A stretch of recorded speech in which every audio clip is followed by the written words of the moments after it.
6 years of my life. 6 years of bad coffee, fake smiles, and swallowing my pride so deep I could taste it in my shoes. And all it took to end it was one phone call from a man standing in his bathrobe on a Friday the 13th. I'd like to say I was surprised. I wasn't. What I was ready. Welcome back to Dad's True Revenge.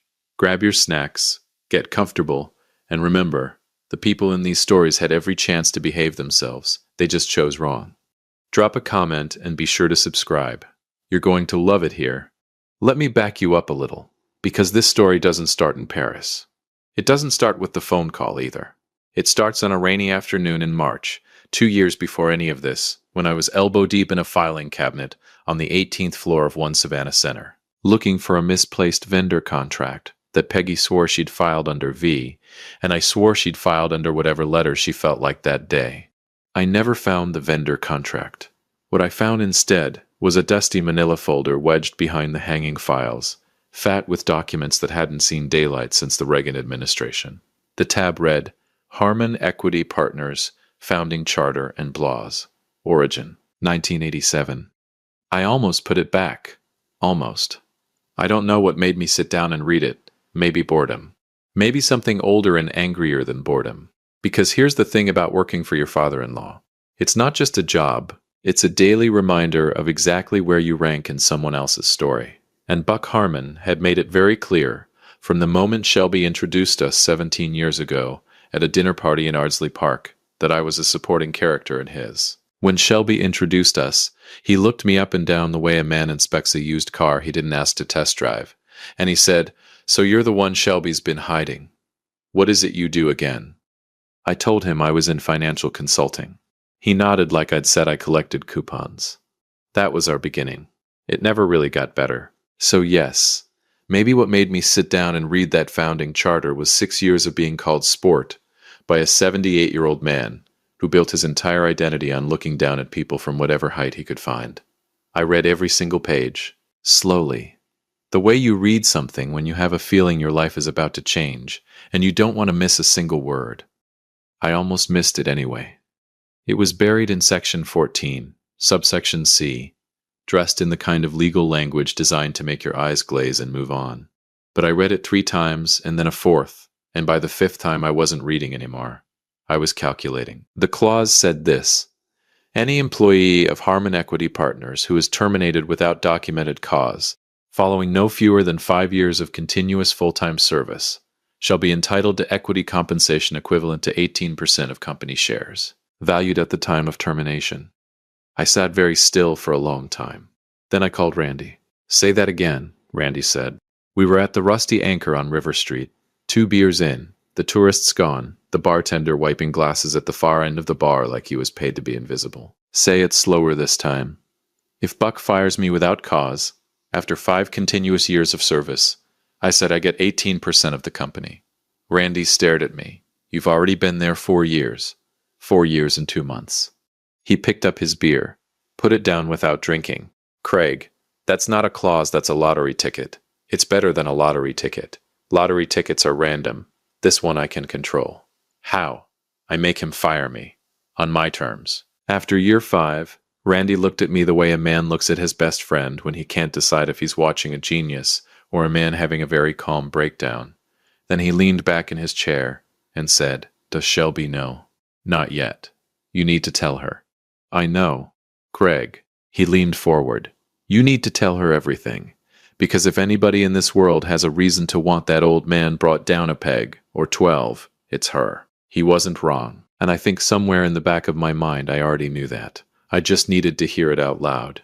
Here's what you need to understand about Shelby before I go any further, because this story belongs to her just as much as it belongs to me. Shelby Johnson is 44 years old. She is the sharpest person I have ever met in my life. Sharper than any analyst on the 18th floor. Sharper than Donna Merritt, who went to Georgetown Law and never lets anyone forget it. Sharper than Buck himself, though he would sooner swallow glass than admit it. She has her mother's eyes and her father's brain, and she has spent the better part of her adult life being grateful for one of those things, and quietly furious about the other.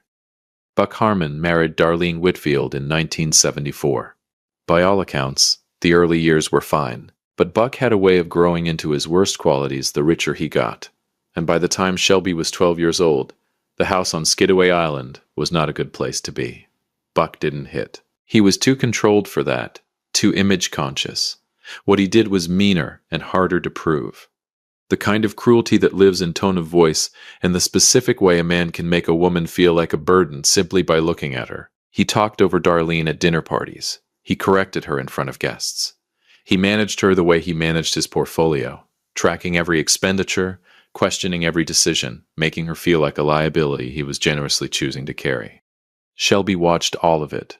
Every dinner, every dismissal, every quiet moment where her mother's shoulders would drop half an inch and she'd excuse herself from the table and not come back for 20 minutes. Darlene finally left when Shelby was 19. She packed 2 bags on a Wednesday morning while Buck was at the office, drove herself to her sister's house in Charleston, and filed for divorce 3 days later. Buck's response was to act wounded in public and litigious in private. The settlement took 2 years and cost Darlene more than it should have, because Buck had lawyers and patience and a complete absence of guilt. Shelby never forgave him.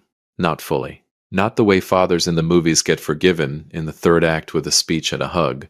The forgiveness that Buck Harmon got from his daughter was the functional kind, the kind that lets you sit across a dinner table from someone without picking up a fork for the wrong reason.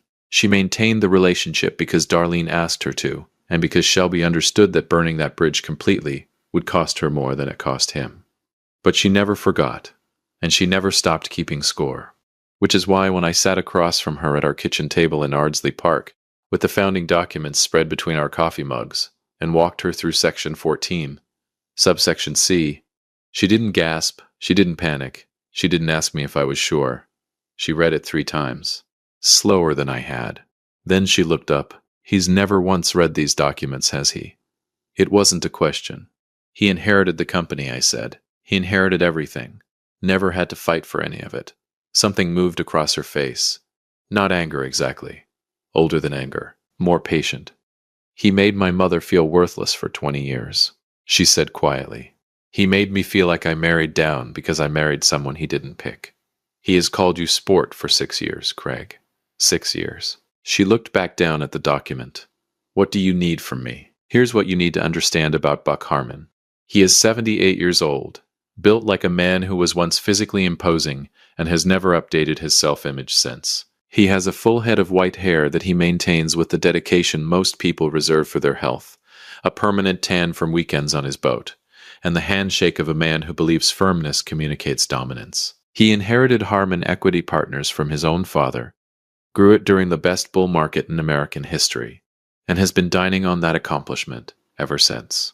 He looks down on everyone, not occasionally, not situationally, structurally. It is load-bearing behavior for him. He needs someone beneath him the way a building needs a foundation. He made me VP of operations because he needed someone to blame when things went sideways. He gave me a corner office because Shelby pushed for it at a family dinner, and he couldn't say no in front of Darlene's ghost, meaning the idea of what Darlene would think, since she'd long since moved to Charleston and was living her best life and never looked back. He called me one of the good ones at the company Christmas party in front of 43 people and thought he was being generous. The man had no idea what was living inside his own walls. The plan required 2 things, patience and provocation. I needed to complete my 6th year with a spotless documented record while making myself just irritating enough that Buck's trigger finger stayed warm. Not enough to justify cause, just enough to keep him simmering. Shelby called it strategic aggravation. I called it the most exhausting performance of my life. For 2 full years, I did everything right on paper and everything wrong in Buck's gut. I questioned his decisions in board meetings, politely, with data, which is somehow worse than rudeness to a man like Buck. I copied Donna Merritt on emails Buck would have preferred stayed informal. I took my full lunch hour every single day. I stopped laughing at his golf stories. I started arriving at exactly 9 and leaving at exactly 5, which in Buck Harmon's world was basically a resignation letter he couldn't technically accept.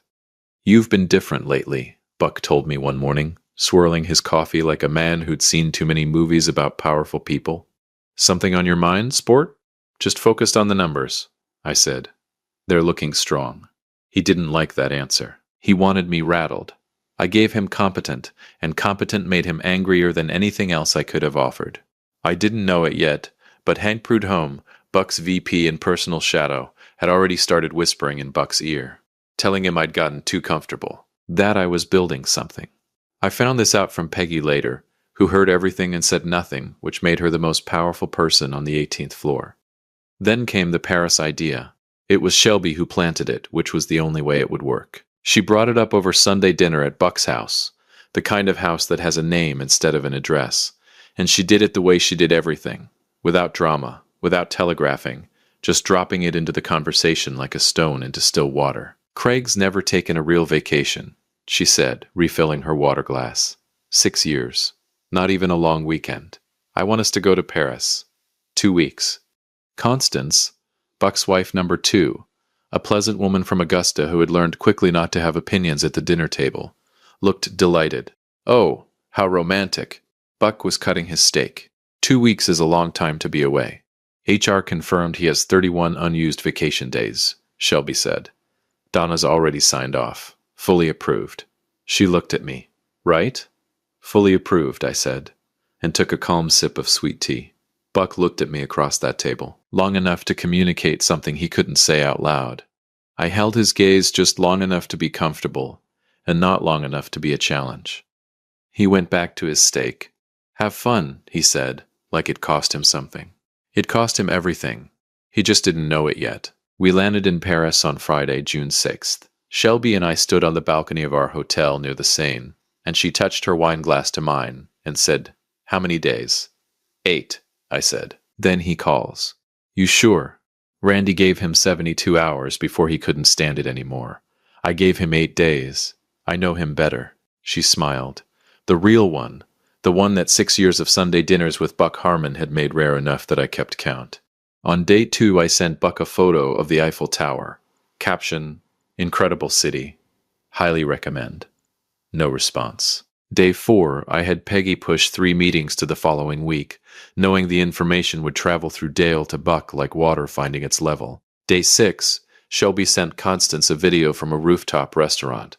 Constance sent it to Buck within the hour. She always does. Day 8 was Friday, June 13th.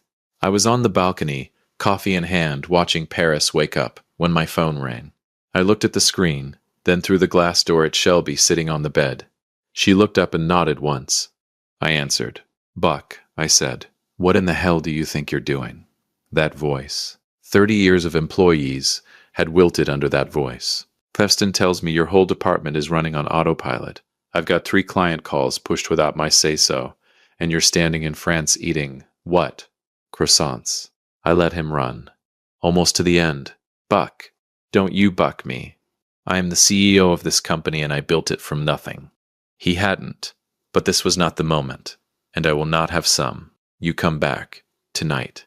You hear me? Tonight. Or don't bother coming back at all. You're done. We don't need somebody who disappears when real work needs doing. Lazy behavior, sport. Always knew you didn't have the... I laughed. Not a polite chuckle, a real one. Deep, genuine 6 years in the making laughter that came up from somewhere Buck Harmon had been pressing down on for a very long time. Then I hung up. Shelby was in the doorway. Did he say it? He said it. All of it? She walked over, took the coffee right out of my hand, drank from it, and handed it back. Outside, the Seine moved the way it always has, slow, unbothered, indifferent to the kingdoms of small men. So what now? She said. I looked out over the city one last time. Paris in the morning. Gold and ancient and completely uninterested in Buck Harmon or his 30-year kingdom or whatever he was throwing across his office right now on Skidaway Island.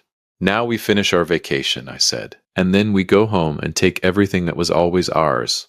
We had 8 days left. Neither of us wasted a single one.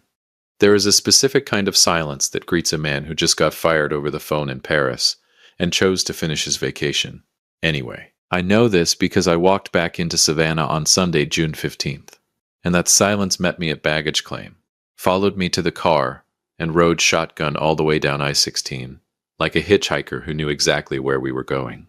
Shelby drove. She always drives when something important is happening, says it keeps her calm. I've always suspected it's because she likes being in control of the vehicle when the world outside it is about to catch fire. You ready? She asked, merging onto Abercorn Street. I've been ready for 2 years. That's not what I asked. I looked at her. Yeah, I said. I'm ready. She nodded and said nothing else. But her grip on the wheel loosened just slightly, and I noticed, and I didn't say anything about it either.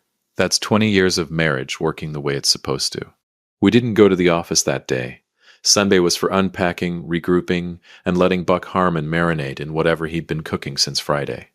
I'd learned over 6 years that the most powerful thing you can do to a man who needs control is give him silence.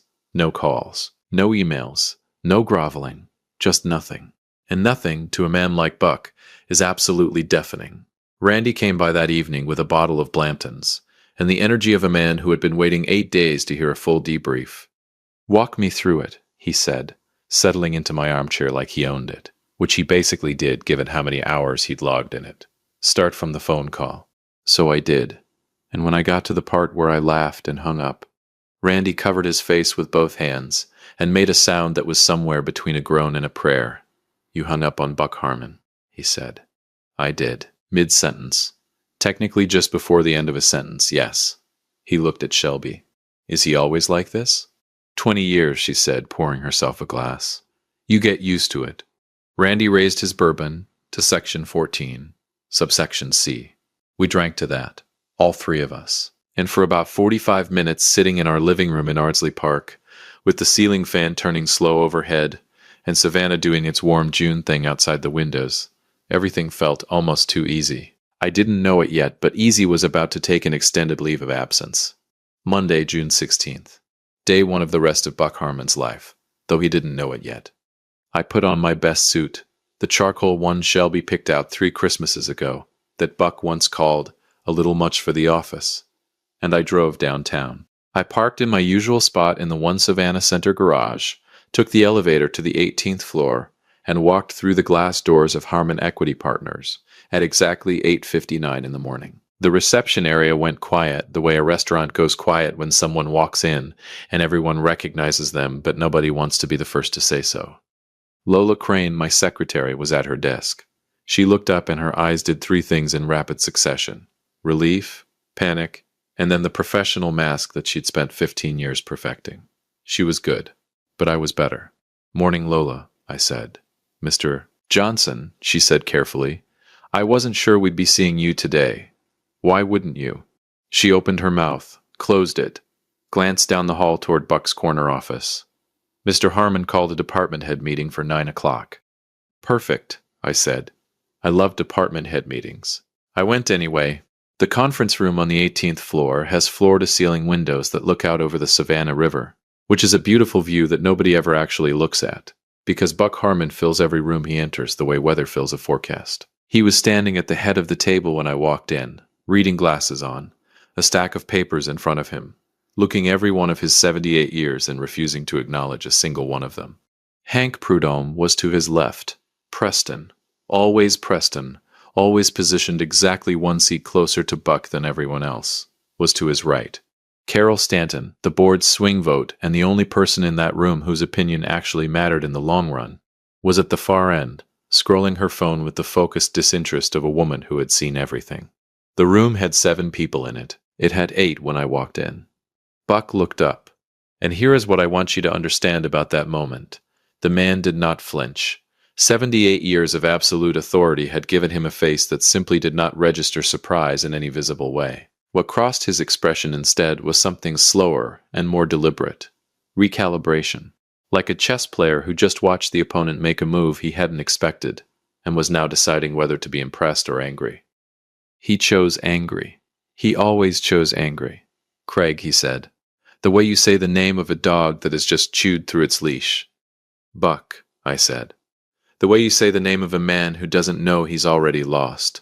I sat down, helped myself to the coffee carafe in the center of the table. Poured slowly. Nobody said a word. Hank Prudhomme was looking at his notepad with the intensity of a man trying to telepathically communicate that he wanted no part of whatever was about to happen. You were terminated, Buck said, quietly, which was somehow worse than loud. Over the phone, I said, while I was on approved vacation. Yes, I took a sip of coffee. This is good. Did we get a new blend? This is not the time for, Hank started. Hank, Buck said. And Hank stopped immediately, which was the most exercise Hank's spine had gotten in years. Buck kept his eyes on me. You were terminated. That means you don't work here. That means this is not your meeting, and that is not your coffee, and I'd like to talk to Donna, I said. Silence. Donna Merritt. I clarified as if there were multiple Donnas and I wanted to be specific. Your head of legal counsel. I'd like a meeting with her this morning. I have some questions about my separation. HR questions. Routine stuff. I said the word routine the way you'd say it about something that was absolutely not routine. Buck stared at me for a long moment. His jaw was doing that thing it does. That slow, grinding thing that Shelby once told me he'd done since she was a child. Usually right before something in the house got very loud or very cold. Get out of my building, he said. Sure, I said, standing buttoning my jacket. Tell Donna I'll be at the Rusty Anchor. She knows where it is. I looked around the table. Good seeing everybody. Carol, love that blazer. Carol Stanton pressed her lips together very firmly to conceal something that might have been a smile. I walked out. Behind me I heard Buck say something to Hank in a voice like gravel under a boot heel. And I heard Hank scramble, and I heard the door open and close, and I walked to the elevator and pressed the lobby button, and rode down 18 floors with the calm of a man who has been waiting 2 years for a Monday morning. Donna Merritt called at 11:47. I was on my second coffee at the Rusty Anchor, which wasn't technically open yet, but whose owner, a wide man named Sal who owed Randy a favor from a story I'd never been fully told, had let me sit at the bar in exchange for a conversation about the Braves bullpen situation. Craig, Donna said. She had the voice of a woman who had delivered bad news so many times it had become neutral. I think we need to meet. I suggested that this morning. I know. A pause. Not here. Not at the office. That pause told me everything. Donna Merritt was Buck's lawyer in the same way a surgeon is a hospital surgeon. Employed there, professional loyalties intact, but ultimately governed by a code that superseded the employer. And something in that pause told me she'd spent her morning reading documents she hadn't read before. Specifically, I suspected, a founding charter from 1987. You've been doing some reading, I said. Another pause. Longer. Where are you? The Rusty Anchor. I'll be there at 1. She hung up. I looked at Sal. You got anything to eat back there? It's 11 in the morning. It's been a long week. Donna Merritt arrived at 1 o'clock on the dot, which is the only way Georgetown law people know how to arrive. She was 51, trim, wearing a jacket the color of storm clouds, and carrying a leather portfolio that I was absolutely certain contained a printed copy of Section 14, subsection C. She sat down across from me, ordered water, looked at my beer, and said nothing about it. You've read it, I said. When did you find it? She asked. 2 years ago. She closed her eyes briefly. 2 years. March. Rainy afternoon. Filing cabinet. 18th floor. She opened the portfolio. There it was, printed, highlighted in yellow, with handwritten margin notes in the tight cursive of a woman who had been taking legal notes since before some of my colleagues were born. She turned it to face me, even though we both knew I had it memorized. You understand what you're claiming, she said. 18% of Harmon Equity Partners, I said, valued at current market, which given the Belcor acquisition last quarter, puts the company at somewhere north of, I know what it's worth, Craig. Then you know what 18% is worth. She looked at me steadily. He's going to fight this. I know. He has resources. He has lawyers beyond me. He will make this ugly and long and expensive. I know that too. And you're prepared for that. I leaned forward. Donna, I found that clause 2 years ago. I spent 2 years building an immaculate employment record. I documented every performance review, every commendation, every approved absence.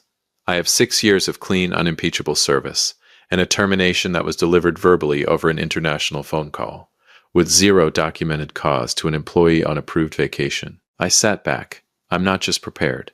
I've been packed and waiting by the door. Donna looked at me for a long moment. Then she looked down at the highlighted clause. Then she did something I did not expect from Donna Merritt, who I had seen remain stone-faced through a merger dispute that made 3 grown men cry. She exhaled, long and slow, like something she'd been holding for a while. He fired you while you were in Paris, she said. Not a question. More like she was reading it into a record somewhere. Friday the 13th, I said. 8 days into an approved 2-week vacation, because I sent him a photo of the Eiffel Tower and didn't grovel fast enough. Something moved across Donna's face, something that had nothing to do with law. He called my mother a financial liability, she said quietly, almost to herself. During the Hendricks account dispute, in front of the whole team, she looked up. I've worked for that man for 11 years. I said nothing. I just let that sit. She closed the portfolio, straightened it on the bar with both hands. You're going to need outside counsel. I can't represent you. Obvious conflict. But I know who you should call. She pulled a business card from the inside pocket of her portfolio and slid it across the bar. She's good. Better than good.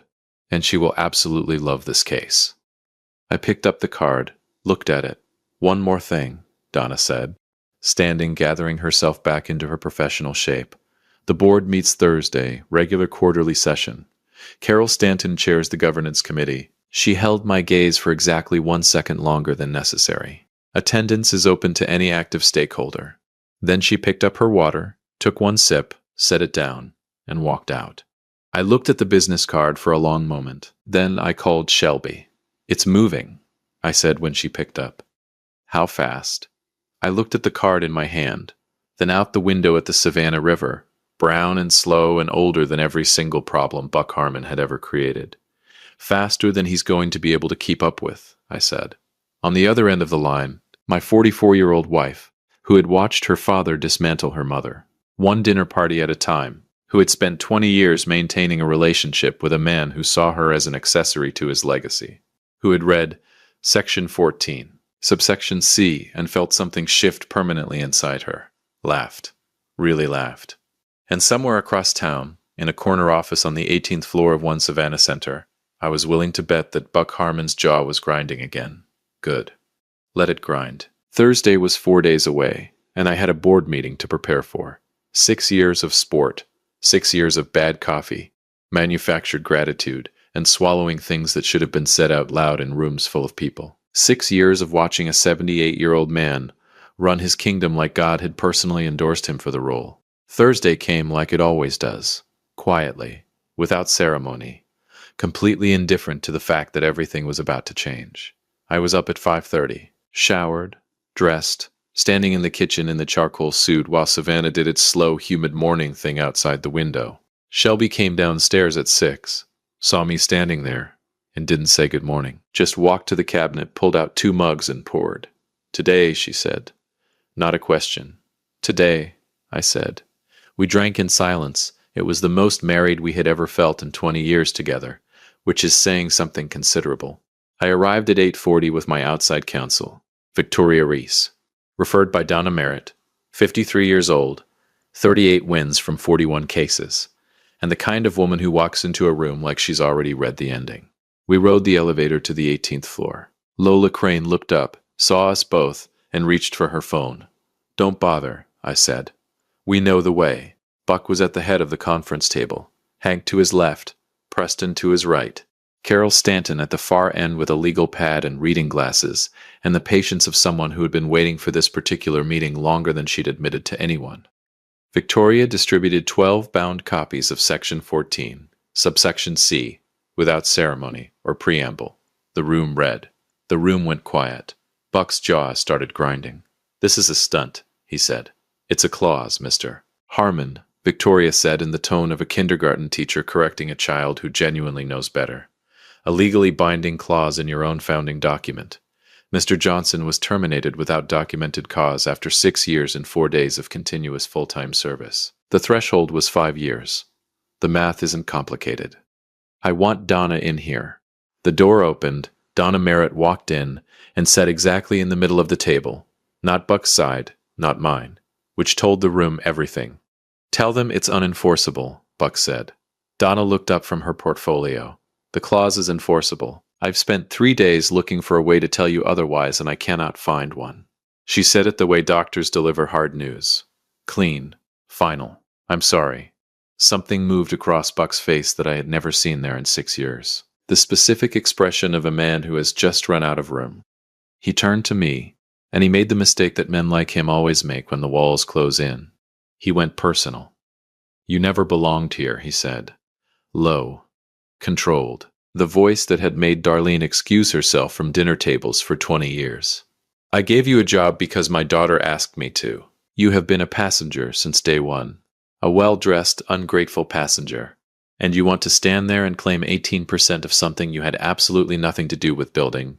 Dad? Every head turned. Shelby was at the back of the room. She'd been there the whole meeting, sitting quietly in the corner where everyone had assumed she was one of Victoria's associates. She stood up, smoothed her jacket, and walked to the center of the room with the unhurried deliberateness of a woman who had been waiting 44 years to arrive at this exact moment. Buck's face did something complicated. I watched you make Mom excuse herself from the table, she said. Quiet, even, still. Every Sunday for 7 years, she'd come back 20 minutes later with her eyes too bright, and you'd just keep talking, like she didn't matter enough to pause a sentence for. She stopped 5 feet from him. I watched her pack 2 bags and drive to Charleston because staying had become something she physically couldn't do, and then you spent 2 years punishing her for it. She looked at her father the way you look at something you finally decided to put down. You gave Craig this job out of pity and called him sport for 6 years, and told a room full of people he was one of the good ones like he needed your validation to exist. Her voice never rose. That was the devastating part. You built this company on your father's money and your employees' dignity. And today it costs you everything because you fired your son-in-law from Paris on a Friday the 13th, because a photograph of the Eiffel Tower bruised your ego. She paused. I love you because you're my father. I have never once been proud of who you are. She walked back to her seat. Carol Stanton cleared her throat. All in favor of recognizing Mr. Johnson's equity claim under Section 14, subsection C. 7 hands. Buck sat in silence. It didn't matter. He was already finished. The rest happened the way real consequences always happen, not in one moment, but in accumulating weight. Peggy Tillman walked into Victoria's office Friday morning with a 4-year-old manila folder that made Victoria go very still. By the end of that week, 11 former employees had come forward. Wrongful termination, hostile work environment, a discrimination complaint that had been waiting 14 months for exactly this kind of momentum. Each case individual. Together, a demolition. Buck's legal bills compounded daily. His attorneys stopped softening the arithmetic. The board removed him the following Thursday. He resisted selling his equity for 2 weeks, the resistance of a man who knows that selling means admitting, and then he stopped resisting. Because pride is expensive, and he had finally run the numbers. He sold to Carol Stanton, quietly, on a Thursday afternoon. No ceremony. No photograph in the lobby. Just a signature on a document in a building that had already moved on before he stood up to leave. I sold my 18% to Carol Stanton 2 weeks later. Randy asked me why. 3 times in increasing volume. I gave him the same answer each time. I never wanted the company. I wanted the clause. I wanted a man who had spent his life making people feel small, to finally sit down at the level of everyone he'd looked down on. That had happened. Everything else was paperwork. The number Carol paid was more than enough. More than enough to leave. Shelby and I sat at the kitchen table in Ardsley Park one last time. Same table, same mugs. The table where 2 years ago I'd spread those founding documents and changed everything. Where? She said. Somewhere that doesn't know his name, I said. She looked out the window at the oak trees and the Spanish moss and 12 years of Savannah light. Then she set down her mug. I'll start packing, she said. We were gone by August. Darlene heard the full story from Shelby over the phone. When Shelby finished, her mother was quiet for a moment. Then she said, with the calm of a woman who had earned every single syllable of it, I always knew that man would run out of people willing to be small for him. Then she asked if Shelby wanted to visit Charleston for a long weekend. Shelby said yes before she'd finished the sentence. Randy called every Sunday wherever we landed. One evening months after we'd left, he asked if I missed it. I thought about the 18th floor, the charcoal suit, the filing cabinet on a rainy afternoon that started everything. Not even a little, I said. Some men spend their whole lives building kingdoms. Buck Harmon built one for 30 years and lost it on a Thursday in July because he called his son-in-law a lazy pig from Paris and couldn't finish the sentence before the line went dead. 6 years of sport. 1 clause. 1 patient man. And a woman who had been keeping score since she was 12 years old and never once lost count. If you liked this story, Join our community by hitting that like button and subscribing for more real, raw, and family-centered stories. And as always, thank you for being a part of the sphere.